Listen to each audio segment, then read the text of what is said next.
पातला कस्तो चियाबारी चिरेर यस्तो हो र अब यो चाहिँ कस्तो खालको भिडियोमा नि फनी टाइपको होइन तर गीत चाहिँ क्रिस्चियन गीतमा तर यो चाहिँ कस्तो हामी चाहिँ नयाँ स्टाइल के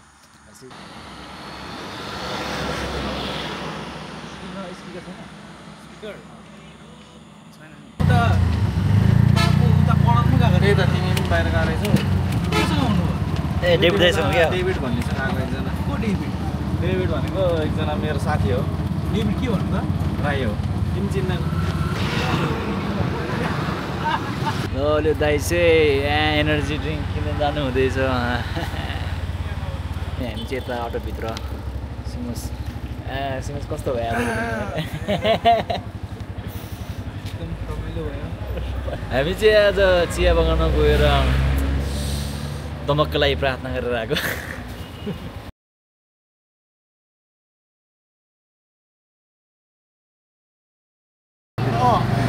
के गएर जुदा मान्छे जुदाउन याद भयो कि नै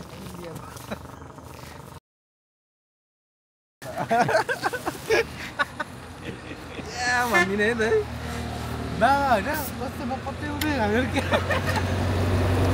क्या भनिदिन्छ यो चाहिँ सिमसको गाउँ है त ल सिमसको गाउँ हो बेलडाङ्गी भन्छ बेलडाङ्गी क्याम्प कति हो सिमसको बेलडाङ्गी 3 र 2 को बोर्डर हुन्छ पुलिसको यता 2 यता 3 तर अहिले चाहिँ बेलडाङ्गी मात्रै भन्छ ए बेलडाङ्गी कस्तो हुन्छ हजुर तपाईँको टिभीले छुट्यो होला कति के दाइ हाम्रो सामान के छुट्याएन नि छैन अहिलेको जस्तो अघि बिहान कहाँ टेन्सन भएर नि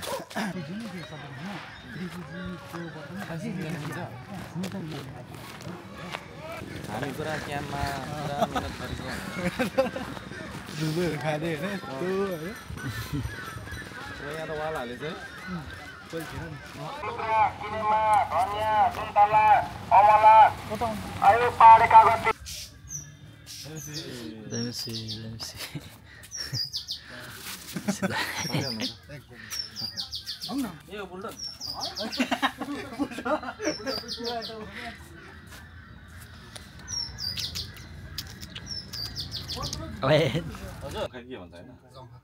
जखन नेपाली बोल्थ्यो होइन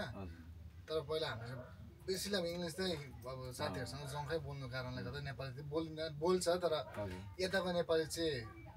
कम्प्लिटली डिफ्रेन्ट छ म त यहाँ फर्स्ट टाइम आउँदा एक वर्ष गऱ्यो त्यसपछि चसम्म छ आएन नि त युएसको ए भनेपछि अनि उहाँ युएस कसरी जान्छ त उहाँको आइडी छ त हुन त अब डकुमेन्ट अरू ठाउँको छ होइन नभएर बनाएको भयो अर्कै कुरो होइन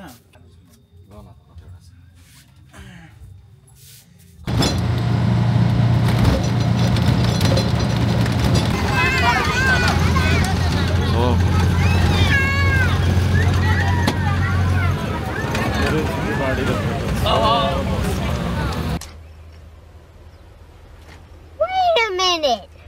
Who are you?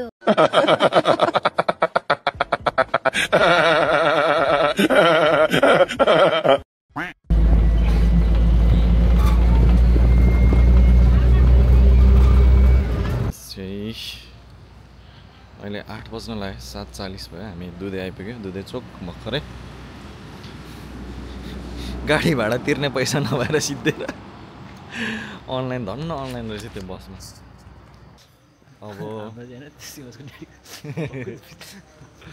अब यहाँ रस्माको हाम्रो सुटकेस छ अनि त्यो सुटकेस लिएर अनि फेरि निर्दय आउँदै हुनुहुन्छ निर्दयको घरमा त्यो सुटकेस हालेर अनि निर्दयको घरमा आज सुत्न जाने हो त्यहीँ खाना खाने हो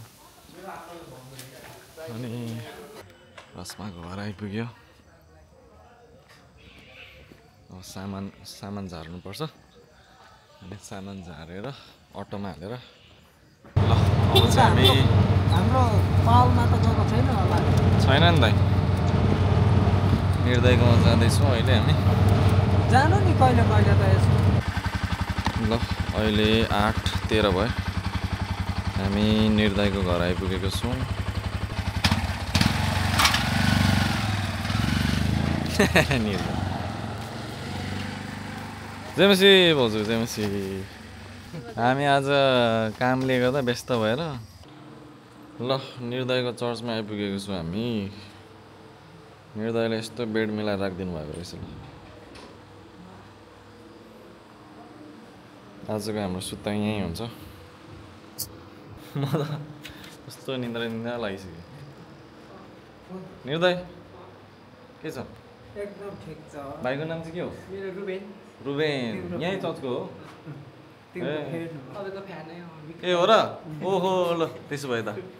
कसरी चिनेको मलाई हजुर कसरी चिनेको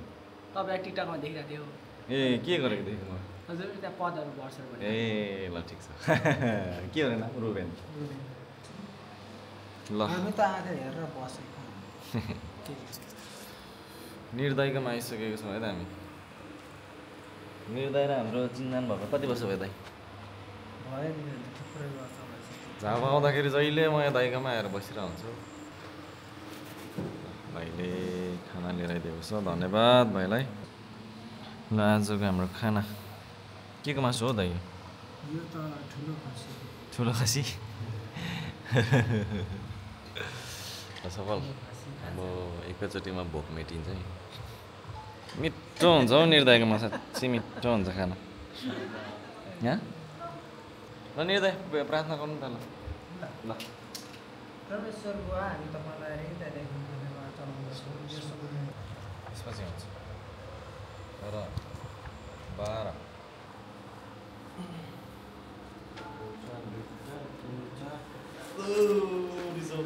खाना खाइसकेका छौँ अब 10 पनि बज्यो हामी स्किन केयर गर्ने त्यसपछि ब्रस गर्ने अनि सुत्ने आज हाम्रो बेडी हो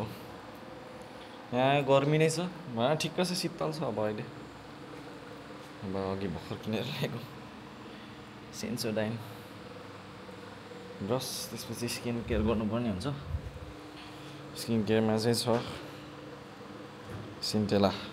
फेस वास त्यसपछि यो मोइस्चराइजर प्युरिटो लगाइन्छ त्यसपछि डन्डीफोरमा केयर किनकि मेरो स्किन अहिले डेन्जर बिग्रिरहेको छ इम्प्रुभ पनि हुँदैछ यतापट्टि त झन् डेन्जर भइरहेको छ बिस्तारै इम्प्रुभ हुँदैछ अब झन् फेरि अब यहाँ नयाँ हावापानीमा आइपुगेको छु के कस्तो हुने हो अब इन्डियामा फेरि चुनाव भइरहेछ नि त अहिले अनि बिहारको बोर्डरहरू त बन्द छ फेरि यता पनि के गरी नाकामा टाइट रहेछ भने छिर्न दिएन त फेरि काठमाडौँ फर्किनुपर्छ प्लेन टिकट काटेर हेरौँ अब के हुन्छ पर्सिको हाम्रो ट्रेनको टिकट छ अनि सायद जान दिन्छ होला ल आजको ब्लगलाई यहीँ एन्ड गरिदिन्छु भोलि भेट्नेछौँ बाई बाई गुड नाइट जेमसी